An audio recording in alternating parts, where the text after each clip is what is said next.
Hello dear aspirants.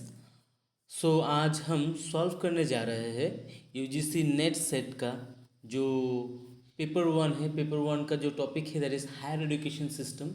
उस topic से 15 questions with explanation.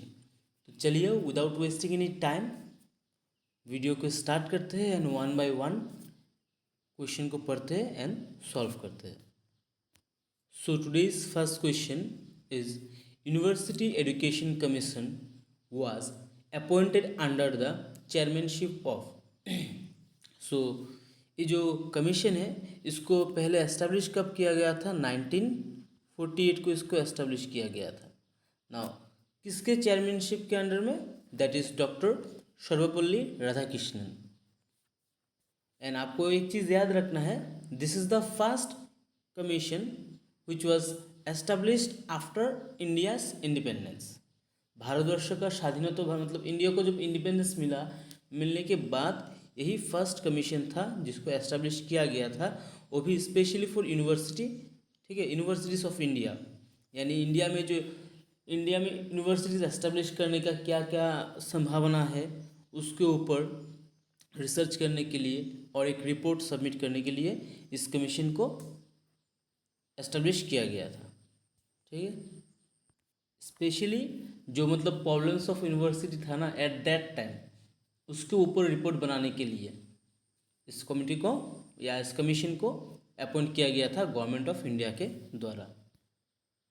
Then question number 2, which of the following universities was the centre of military education during Vedic period. तो Vedic period के time में कौन सा university centre of military education था? इसका correct answer हो जाएगा आपका तक्षशिला यूनिवर्सिटी। नाउ इस तक्षशिला यूनिवर्सिटी का एक फेमस टीचर था, उनका नाम क्या था?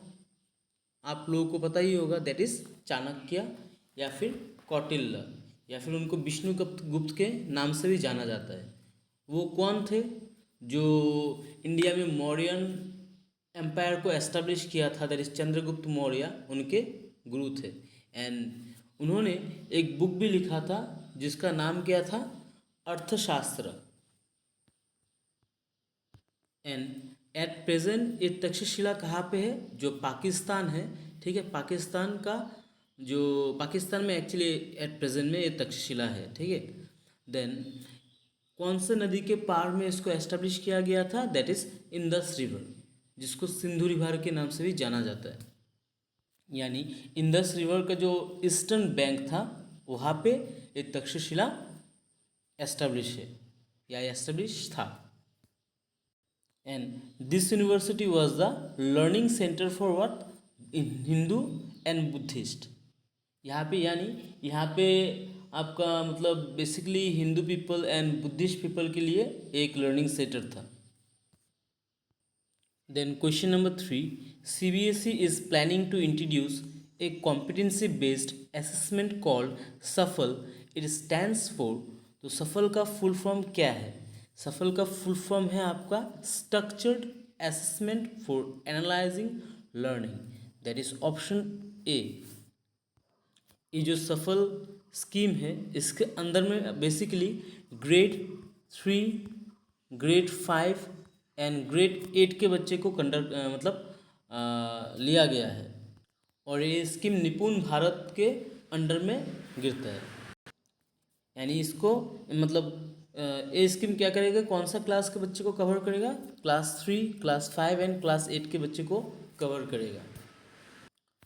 Question number 4, according to Education Commission, which language should be used in primary education for a better understanding of students?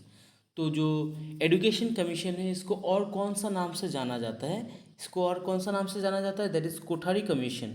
ठीक है, कोठारी कमीशन के नाम से जाना जाता है। इसको एस्टेब्लिश कब किया गया था? दैट इज 1964 में इसको एस्टेब्लिश किया गया था।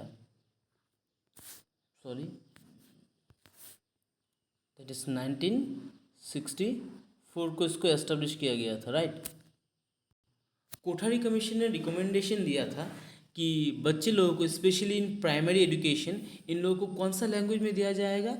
That is there mother tongue में। ठीक है, मातृभाषा में उन लोगों को पढ़ाया जाएगा। इसका रिकमेंडेशन किन्होंने दिया था? कोठारी कमीशन ने दिया था।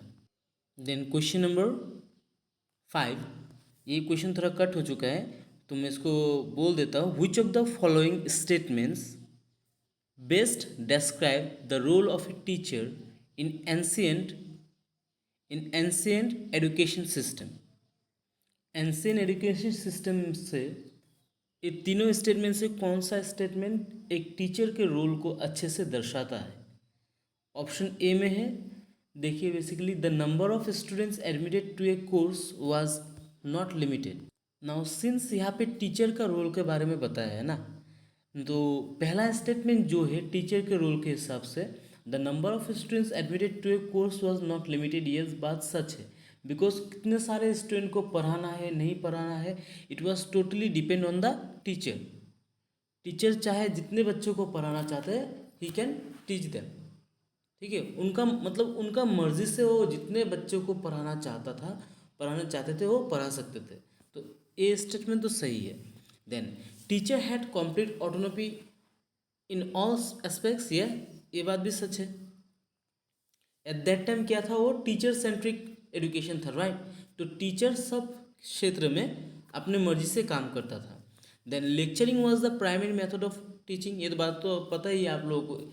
ड्यूरिंग एंसाइंट पीरियड हम लोगों को बेसिकली क्या होता था, सुन के सीखना होता था। यानी लेक्चर, टीचर जो बात बोलता था पढ़ाता था, लेक्चर के माध्यम से बच्चे लोग उसी को सुन के अच्छे से याद कर लेते थे या फिर सीखते थे।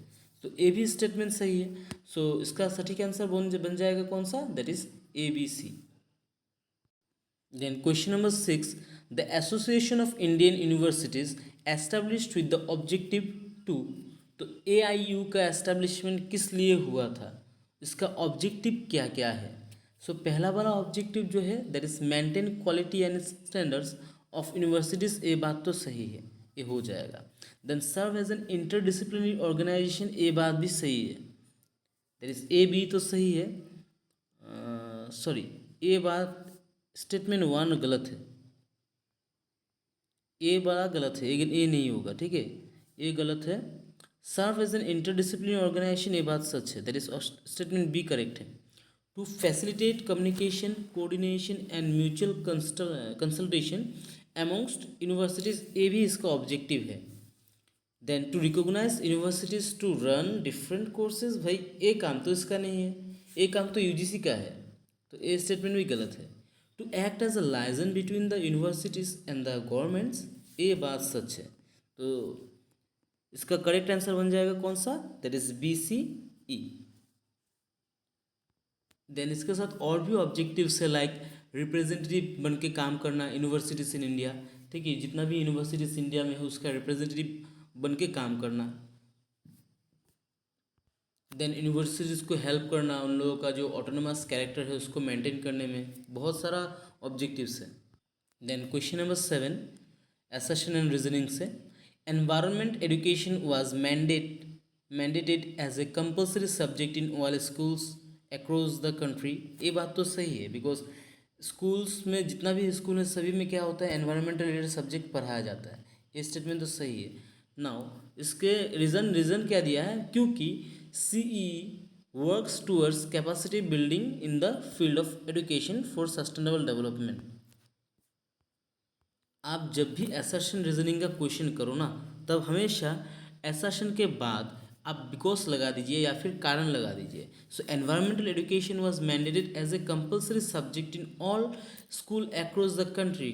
इसका रीज़न क्या है, क्योंकि CEE का मतलब that is centre for environmental education या फिर सेंटर फॉर एनवायरमेंट एजुकेशन, जिसको एस्टेब्लिश किया गया था कब, 1984 में। कब एस्टेब्लिश किया गया था, 1984 में।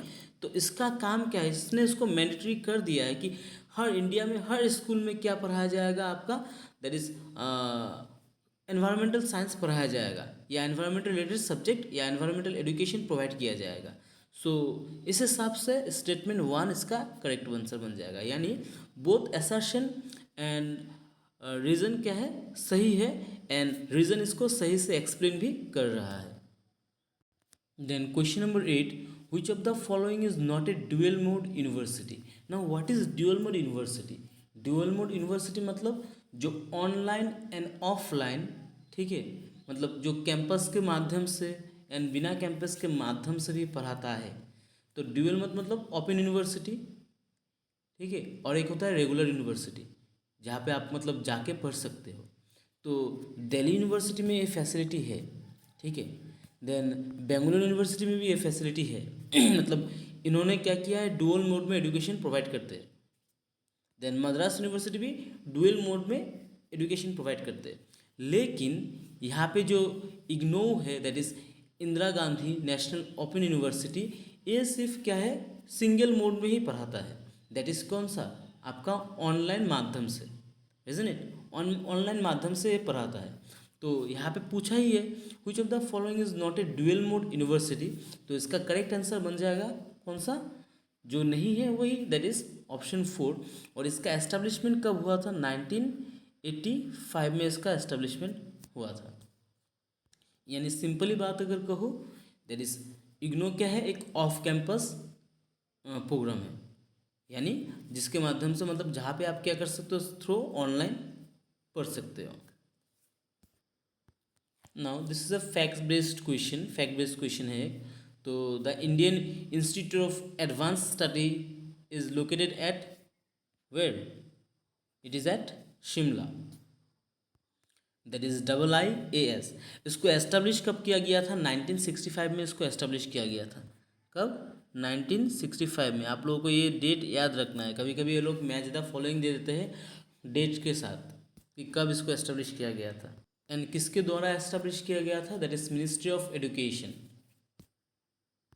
सॉरी, इसको एस्टेब्लिश किया गया था 1964 में और इसने फंक्शनिंग करना स्टार्ट किया था 1965 से। तो एस्टेब्लिशमेंट डेट हो जाएगा 1964 और फंक्शन कब स्टार्ट किया था इन्होंने, दैट इज़ 1965 का 20 अक्टूबर से। 20 अक्टूबर से इन्होंने क्या किया था, फंक्शनिंग करना स्टार्ट कर दिया था। नाउ इन इंडिया अगर टेक्निकल एजुकेशन का बात कहा जाए तो टेक्निकल एजुकेशन के लिए कौन सा रेगुलेटरी बॉडी है, दैट इज़ आपका all India council for technical education, right, AICTE, which was establish in the year 1945 में इसको एस्टेब्लिश किया गया था, right, as a national level apex advisory body. Basically किसके ऊपर सर्वे करने के लिए, to survey on the facilities available for technical education. Technical education के लिए क्या क्या फैसिलिटीज़ अवेलेबल है, ठीक है, उसके ऊपर सर्वे करने के लिए, and also to promote development in the country in a coordinated and integrated manner. तो बेसिकली सिंपली याद रखना है, अगर टेक्निकल एजुकेशन का बात कहेगा तो उसका रेगुलेटरी बॉडी कौन सा है, AICTE। NCT का एस्टेब्लिशमेंट कब हुआ था आपको पता ही है, दैट इज़ 1995 को इसका एस्टेब्लिशमेंट हुआ था, दैट इज़ 1995 को NCT का एस्टेब्लिशमेंट हुआ था।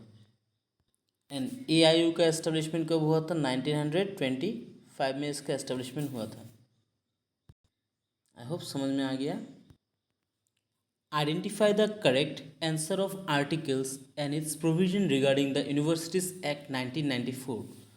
So इनमें से कौन सा पेयर को करेक्टली मैचिंग किया गया है, दैट इज़ आर्टिकल 81 जो है वो condition for affiliation and recognition के साथ डील करता है, तो ये सही है, that is condition for affiliation and recognition article 81। Article 82 में procedure of permission to grant, ये भी सही है, it deals with that procedure of permission to grant। then article 83 affiliation procedure, ये भी सही है, लेकिन यहाँ पे गलत कौन सा है, that is article 84 जो है procedure of grant of affiliation to colleges नहीं है, तो ये गलत है, यहाँ पे 4 ऑप्शन गलत है। बिकॉज जो आर्टिकल 84 है it deals with procedure of recognition of universities, procedure of recognition of universities, RU, that is recognition of universities, not grant of affiliation to colleges, okay। so इस हिसाब से इसका करेक्ट आंसर कौन सा बन जाएगा, that is option 3, 1, 2 and 3 are correct. Then simple highest academic decision making body of the university कौन सा है, दैट इज एकेडमिक काउंसिल होता है। एंड जो ये एकेडमिक काउंसिल होता है वो क्या होता है, बेसिकली एक स्टैट्यूटरी बॉडी होता है। स्टैट्यूटरी बॉडी मतलब जिसको बेसिकली पार्लियामेंट के माध्यम से फॉर्म किया जाता है ना, सॉरी स्टैट्यूटरी कॉर्पोरेशन, मतलब जो जितना भी स्टैट्यूटरी कॉर्पोरेशन है वो बेसिकली क्या होता है, पार्लियामेंट के थ्रू फॉर्म होता है। और जो एकेडमिक काउंसिल है वो भी क्या है, मतलब आपका स्टैट्यूटरी बॉडी है। सिंपली याद रखना पड़ेगा, मतलब जो भी एकेडमी मतलब काउंसिल होता है स्टैट्यू लॉ के माध्यम से बनाया जाता है, कोई कोई एक्ट के माध्यम से बनाया जाता है जिसको, ठीक है। तो एक्ट के माध्यम से जो एस्टेब्लिश होता है उसको स्टैट्यूटरी बॉडी कहा जाता है। क्लियर। देन एक मैच द फॉलोइंग का क्वेश्चन है, तो लिस्ट 1 से लिस्ट 2 को मैच करना है। That is basically institute of minerals and material technology, ये कहाँ पे है, इसका लोकेशन के बारे में बताया है, तो ये न्यू दिल्ली में है। तो ये का बन जाता है 1। Then inter university centre for astronomy and astrophysics, ये कहाँ पे है, आपका बेंगलुरु में है, बेंगलोर में है। Then documentation research and training centre, ये आपका पुणे में है, तो ये भी सही है। डी का आंसर बन जा रहा है आपका इंटर यूनिवर्सिटी एसलेटर सेंटर, ये भुवनेश्वर में है, दैट इज़ उड़ीसा में है। क्लियर। तो ए का बन रहा है 1, बी का बन रहा है 2, सी का 3 एंड डी का बन रहा है 4। तो इसके हिसाब से आंसर हो जाएगा option 4। Then, learning the treasure within, submitted to the UNESCO by Jacques Delors, is a report on, basically learning the treasure with in एक रिपोर्ट है। सो ये रिपोर्ट किसके ऊपर बनाया गया है, तो ये रिपोर्ट बनाया गया है आपका एजुकेशन के ऊपर। सो आज का लास्ट क्वेश्चन है, in the contemporary India higher education institution aim at to inculcate the following values amongst students. तो हायर एजुकेशन में अगर बात कहो तो हायर एजुकेशन में आपको देखना देखना मिलेगा वहाँ पे किस चीज़ का बात कहा जाता है, दैट इज़ मॉरल वैल्यूज़ का बात कहा जाता है। Option A should be the correct answer, that is option 1। So that's it guys. अगर ये वीडियो आप लोगों को अच्छा लगा है और भी मतलब पेपर 1 के ऊपर में अगर आप लोगों को वीडियो चाहिए तो do comment in the comment box. I will try my best to bring new videos for you guys. So guys keep watching, keep learning and keep growing. Thanks for watching, धन्यवाद।